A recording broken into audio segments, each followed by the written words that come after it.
नमस्कार मित्रांनो, सातव्या मुलीची सातवी मुलगी 26 जानेवारी भागामध्ये नेत्राणी इंद्राणी अस्तिकाला बघतात. ती म्हणते, अरे तुम्ही इथे आहात का? मी सगळ्या घरात तुम्हाला शोधलं. बरं मी हे सांगायला आले, मी जरा बाहेर जाऊन येते. नाही म्हणजे बेडवर माझा काही पसारा आहे आणि लॅपटॉप, मी आल्यावर उचलते हां. इंद्राणी म्हणते, हो जा ना. अस्तिका मनात म्हणते, नक्कीच ह्या दोघी काहीतरी बोलत होत्या. ती निघून जाते आणि नेत्रा पटकन दार लावून घेते आणि म्हणते, आत्या आपण मनोरमा आजीची ताकद मिळवायला पाहिजे. इंद्राणी म्हणते, पण ती कशी मिळणार? नेत्रा म्हणते, मनोरमा आजीचा अंत कुठे झाला? आता इंद्राणीला तो क्षण आठवतो आणि तिच्या डोळ्यात पाणी येतं.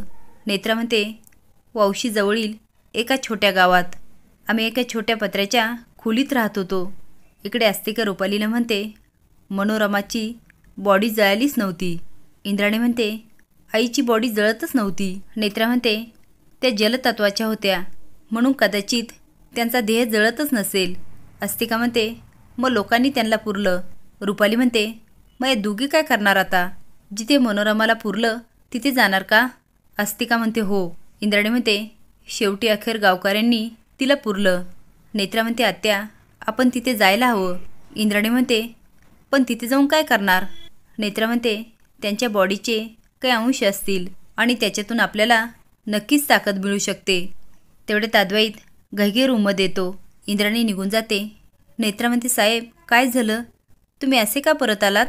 तो म्हणतो, नेत्रा आता काहीच होऊ शकत नाही. मला नाही वाटत विरेचकामधून आई बाहेर पडू शकते. नेत्रा म्हणते, म्हणजे? तो म्हणतो, गाय, साय आणि रक्तबंधू याचा शोध लागलाय. गाय म्हणजे माझी आई, साय म्हणजे फाल्गुनीचा मुलगा आणि रक्तबंधू म्हणजे बंटी मामा. नेत्रा तू बरोबर म्हणत होती. बंटी मामा ह्या जगात नाही आहे आणि विरोचकाने त्याला मारलं आहे आणि माझी आई आणि फाल्गुनीच्या बाळाला पण मारलं. पण मला खूप भीती वाटते. आई ह्यामधून सुटेल ना? ती रागात म्हणते, नक्की कुणासाठी रडताय? तो नेत्रा 3 जीव गेले. ती म्हणते, म्हणूनच विचारते ना, कुणासाठी रडताय? ज्यांचा जीव गेला त्यांच्यासाठी की ज्यांनी जीव घेतला त्यांच्यासाठी? तो रागात म्हणतो, नेत्रा आई म्हणाली ना, तो राक्षस तिला कंट्रोल करतो, तो तिच्याकडून सगळं करून घेतो.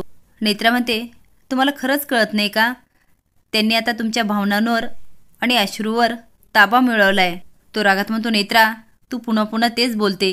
ती म्हणते, हो मी पुन्हा पुन्हा बोलते कारण तेच खरं आहे आणि जोपर्यंत तुमच्या डोळ्याची पट्टी निघत नाही ना तोपर्यंत मी बोलतच राहणार आहे. गाय, साय, रक्तबंधू तिघांचा जीव घेतला तरी तुम्ही म्हणता रुपाली बाईसाहेबांनी काहीच केलं नाही? 3 खून केलेत त्यांनी. तो नेत्रा विरोचक आहे हे तरी सत्य आहे ना? ती म्हणते, हो ते सत्य आहे, पण त्यापेक्षा पण मोठं सत्य आहे रुपाली म्हात्रे, जिला तुम्ही आई म्हणता आणि एवढं सगळं होऊन पण तिच्यावर विश्वास ठेवता. तुम्ही एवढे समंजस आहात, शिकलेले आहात, तरी त्या बाईने तुमच्या मनात तेच भरलं जे तिला भरवायचं होतं. तुम्हाला कळत नाही आहे कारण ती जरा काही बोलली, जरा काही रडली, तुम्ही लगेचच तिच्यावर विश्वास ठेवता. पण कधी बाबांचा विचार केला? फक्त तुमच्यासाठी ते एका खुनी बाईबरोबर संसार करतायत, फक्त तुमचा विचार करून. आणि तुम्ही कुणाचा विचार करताय? रुपाली म्हात्रेचा. ती यामधून कशी बाहेर पडणार, तिला कसा त्रास होणार नाही याचा विचार तुम्ही करताय. पण का? कारण तुम्हाला असं वाटतं ती कधी चुकूच शकत नाही, तिच्याकडून कुठला गुन्हा होऊच शकत नाही. तुम्हाला कसं कळत नाही? त्या बाईने नाटकं करून फसवलंय तुम्हाला, तुमचा वापर केलाय. मला सांगा, तुमच्या मनामध्ये तुमच्या जन्मदात्या आईविषयी विष कुणी कालवलं? सतत मीच तुझी आई आहे, मीच तुझी आई आहे हे कोण बोलत राहिलं? रुपाली म्हात्रेच ना. आता अद्वैत विचारात पडतो. ती कोण विरोचक, कसला विरोचक आणि कधी आला विरोचक?